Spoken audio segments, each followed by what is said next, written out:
I've chosen my favourite scientist as being Alan Turing, and he's one of the most famous mathematicians that have ever lived, that have made substantial impact on three main areas of science.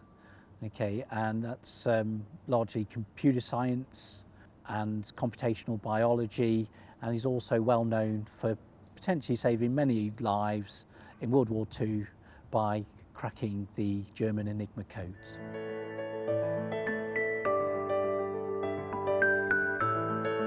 His main war contribution was at Bletchley Park being able to decipher the German Enigma codes, which the German Navy were using to transmit plans and their operations. And within a few weeks of joining Bletchley Park, Turing was able to modify a machine that could decipher these Enigma codes very quickly, therefore help to counter the German movements and potentially save thousands of lives, bringing the war to a quicker conclusion. What else appeals to me really relates to the work that he did as an undergraduate. He developed a mathematical formalism for general computation. So being able to compute a function. This was the beginning of, if you like, computer science as a discipline as we know it, and the notion of computation. Alan Turing is the founder of computer science because he's the one who developed, if you like, that initial idea about what an algorithm is and what we define an algorithm for. Another thing that Alan Turing is incredibly famous for, particularly in the area of artificial intelligence, is that very notion of how do we know when a machine is behaving intelligently? What Turing did was to develop the Turing test. Basically, the Turing test states if a human interrogator cannot determine whether the subject, through dialogue, is a computer or a person, then whatever it is, it must be intelligent.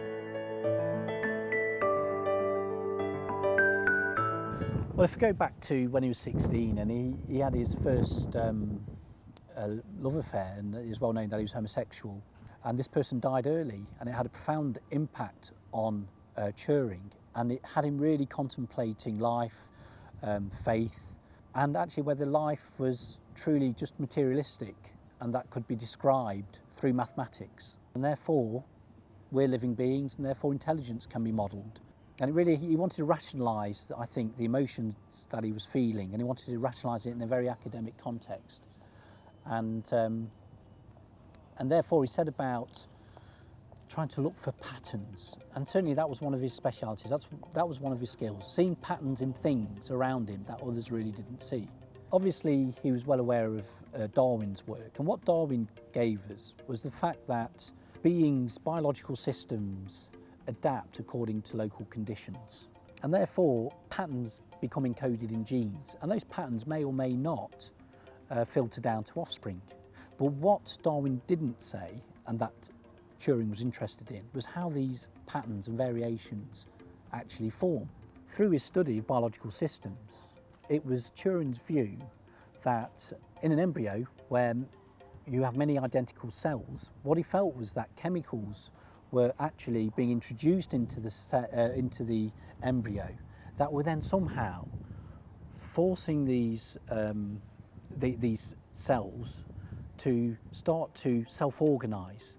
What he was able to do was build up some kind of elegant, simple mathematical model that was actually able to describe, say, the patches on a cow, the spots on a cheetah.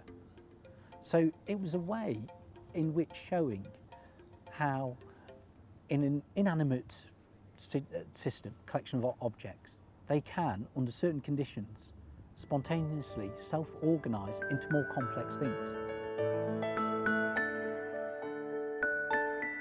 Well, you would have thought that somebody who potentially saved countless lives in the Second World War through deciphering all of these Enigma codes would have not just been given an OBE, but probably a knighthood. But unfortunately, he was a victim of the times and the prejudice that were apparent in society and the judiciary system.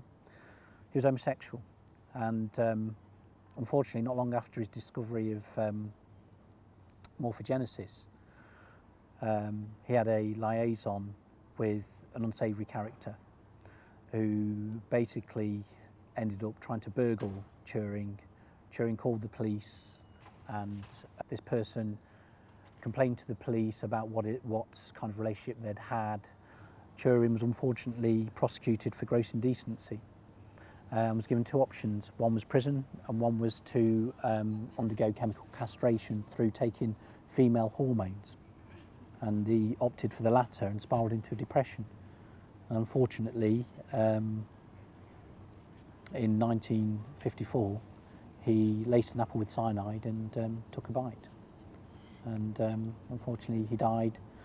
And so we'll never know what potential kind of further advances could have been realised with that fantastic mind.